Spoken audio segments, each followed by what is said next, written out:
Hi guys, now we're gonna do red velvet. This is one of the complicated things to do while baking, so I'm gonna show you an easy way how to do it. So this recipe, I'm gonna post it in the description so you can see. So first we're gonna have a few components here. So we have here our flour, and then we have our butter, and then we're gonna use powdered sugar this time. So as you can see, this will make a velvet cake. But first we're gonna make a buttermilk, a homemade buttermilk. All you have to do is to I'll put the description for the recipe. Put some vinegar into your milk, and right away it will curdle up. So you're gonna do this, and then when we're gonna use it later, it's going to curdle up. So we're gonna let it sit for a minute here while we cream our butter and our powdered sugar. So one by one, this is already sifted by the way, because powdered sugar tends to solidify or get lumps most of the time. So make sure that you sift your powdered sugar. Okay, so little by little add your powdered sugar here into your butter. Make sure that you use room temp butter because the consistency will not be smooth if you use cold butter.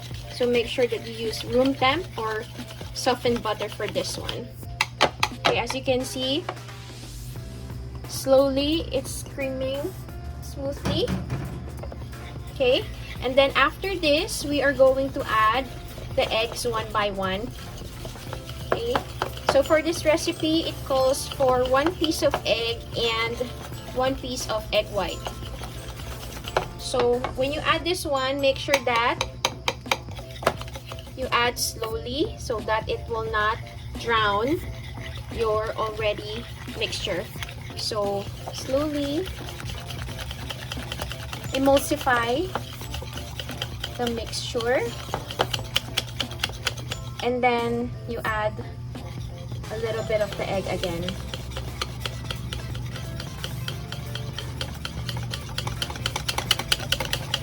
So if you have a mixer, it will be much better. But if you don't, you can also handmade this. That's not a problem.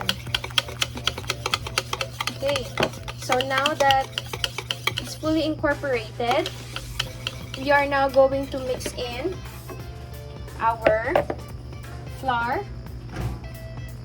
But before that, here is my melted chocolate. Okay, so make sure that you melt your chocolate and then add this into your butter and your sugar mixture. Okay, and then incorporate it like this. Make sure that your chocolate is not hot because it will curdle the eggs.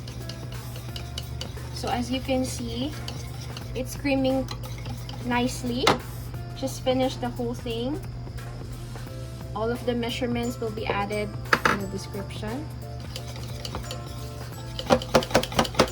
So in baking, liquid goes well with all of the liquid ingredients. So like what we're doing right now. So I'm just quickly incorporating all of the ingredients to our liquid all together.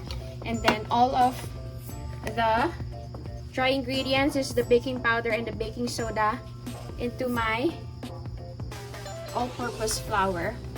Okay, and then what we're gonna do is we're gonna do it by batch. Okay, by batch, meaning to say alternate the dry ingredient and the buttermilk. Okay, so this is how you do it. Don't drown your mixture.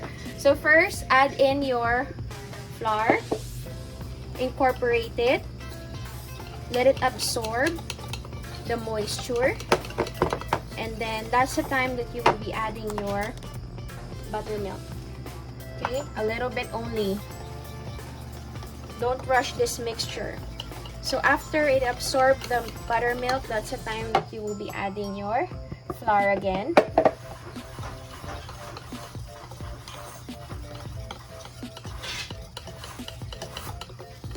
Okay, and then buttermilk again. So as you can see, the steps is alternate, so it will not drown the mixture.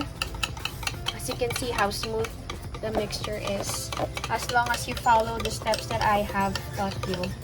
Okay, so let's one more round for our ingredients, and then we will bake this in the oven. So I will be using a small pan for this because this is a small batch. You can double the recipe if you would like more. Okay, and then the last of our dry ingredients.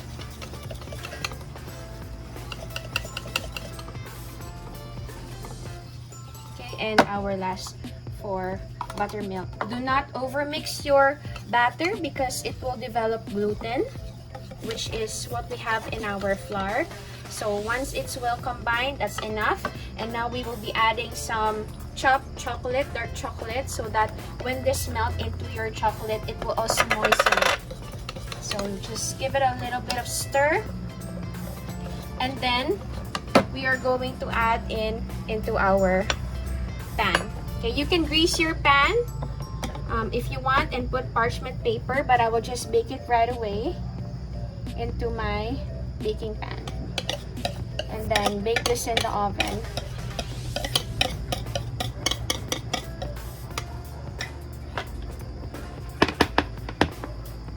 Alright.